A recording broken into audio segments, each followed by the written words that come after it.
Hi అండి. ఇవాళ మన వీడియోలో రోడ్డు సైడ్ వేసే మెత్తటి పకోడీ. ఈ చల్లటి వాతావరణంలో వేడి వేడిగా మెత్తటి పకోడీ యేసుకొని తింటే ఆ ఫీలే వేరుగా ఉంటదండి. బయటికెళ్ళి కొనే పని లేకుండా నేను చేసిన పద్ధతిలో ఒకసారి గాని మీరు పకోడీ వేశారంటే, మీరు మెత్తటి పకోడీ ఎప్పుడు చేసినా నేను చేసిన పద్ధతిలోనే చేస్తారు. అంత బాగుంటదండి. మరి ఇంకెందుకు ఆలస్యం రండి వేడి వేడిగా మెత్తటి పకోడేసి పిల్లలకి పెట్టేద్దాం. మెత్తటి పకోడీ చేయటానికి ముందుగా మనం ఒక బౌల్ తీసుకొని సన్నగా తరిగిన ఒక పెద్ద సైజు ఉల్లిపాయ. ఈ పకోడీకి ఉల్లిపాయలు ఎక్కువ ఉంటేనే బాగుంటాయండి. అందులోనే 3 టేబుల్ స్పూన్లు సన్నగా తరిగిన పచ్చిమిర్చి, 2 టేబుల్ స్పూన్ల కరివేపాకు తరుగు, 2 టేబుల్ స్పూన్ల పుదీనా తరుగు, 1 టీ స్పూన్ ఉప్పు, పావు టీ స్పూన్ వంట soda, 1 table spoon cooking oil. ఇప్పుడు వీటన్నిటిని ఒకసారి బాగా ముక్కలకు పట్టేలాగా కలుపుకుందాం. ఇలా కలుపుకున్నాం కదా. ఇప్పుడు ఇందులో ఒక పావు కిలో శనగపిండి, ఒక పావు టీ స్పూన్ పసుపు, టీ స్పూన్ జీలకర్ర.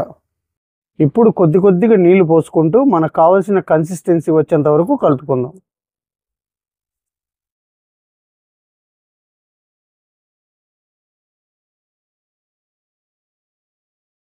చూసారు కదండి. ఇలాగా మనం వేసేటప్పుడు ఏళ్ళని కదిలిస్తే ఏళ్ళ వెంట జారాలి మెత్తటి పకోడీ అంటే. ఇప్పుడు కరెక్ట్ కన్సిస్టెన్సీ వచ్చినట్లు లెక్క. ఇప్పుడు ఈ పిండిని పక్కన పెట్టుకొని మనం డీప్ ఫ్రైకి ఆయిల్ పెట్టుకుందాం. ఆయిల్ వేడైందండి. మనకు మెత్తటి పకోడీ వేసేటప్పుడు ఆయిల్ బాగా వేడి ఉండాలి. ఒకవేళ ఆయిల్ హీట్ తక్కువగానే ఉంటే కనుక పకోడీ ఆయిల్ని లాగేస్తుంది. ఇప్పుడు పకోడీ వేసుకుందాం. ఇలా ఏళ్ళు కదిలిస్తూ వేసుకోవాలి. ఇలా ఏళ్ళ వెంట ఇలా జారుతూ ఉంటే మన పకోడీ అన్నది అలా జారిపోతూ ఉంటేనే మనకు కన్సిస్టెన్సీ కరెక్ట్గా ఉన్నట్టు పకోడీ కూడా పర్ఫెక్ట్గా వస్తుంది.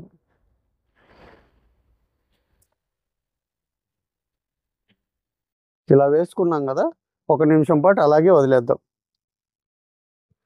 మనం మెత్తటి పకోడీ ఎప్పుడు వేసుకున్నా కూడా స్టవ్ని హై ఫ్లేమ్లో పెట్టి మాత్రమే చేసుకోవాలి. అప్పుడే ఆయిల్ పీల్చకుండా పకోడీ అనేది పర్ఫెక్ట్గా వస్తుంది. మనం వేసిన ఉల్లిపాయ పచ్చిమిర్చి ముక్కలు కూడా చక్కగా ఉడుకుతాయి. చూశారు కదా.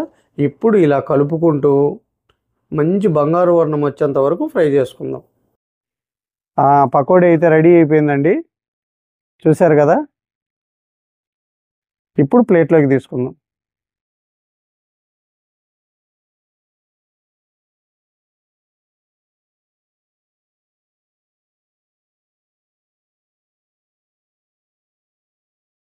ఇప్పుడు మనము ఒక వాయి తీసాం కదా. ఇప్పుడు ఆటోమేటిక్గా ఆయిల్ హీట్ అనేది తగ్గుతుంది. అందుకు కాబట్టి 1 నిమిషం వేడైన తర్వాత మిగిలిన పిండిని కూడా వేసుకుందాం. ఆయిల్ వేడైందండి. మిగిలిన పిండిని కూడా వేసుకుందాం.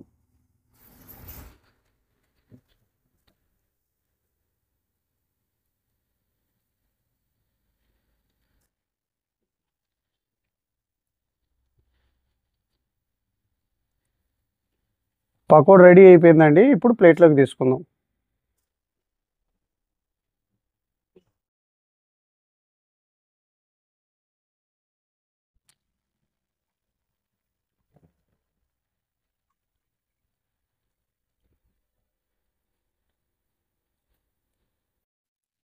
చూశారు కదండి వేడి వేడి మెత్తటి పకోడీ.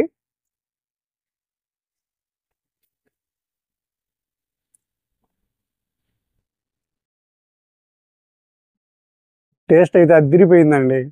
మనం వేసిన పచ్చిమిర్చి, ఆ కరివేపాకు, ఆ పుదీనా ఫ్లేవర్ని చూసావా బాగా తెలుస్తుంది. ఆ పంటి కింద ఉల్లిపాయ ముక్క పడ్డప్పుడు ఇంకా తినాలనిపిస్తుంది. అంత కమ్మగా ఉందండి. మీరు కూడా నేను చేసిన పద్ధతిలో ఒకసారి చేసి అది ఎలా వచ్చిందో కామెంట్ సెక్షన్లో చెప్పండి. ఈ వీడియో కనుక మీకు నచ్చినట్లయితే ఒక లైక్ చేయండి, షేర్ చేయండి, మన ఛానల్ని సబ్స్క్రైబ్ చేసుకోండి. మళ్ళీ రేపు ఒక మంచి రెసిపీతో మీ ముందుకు వస్తా. Thank you.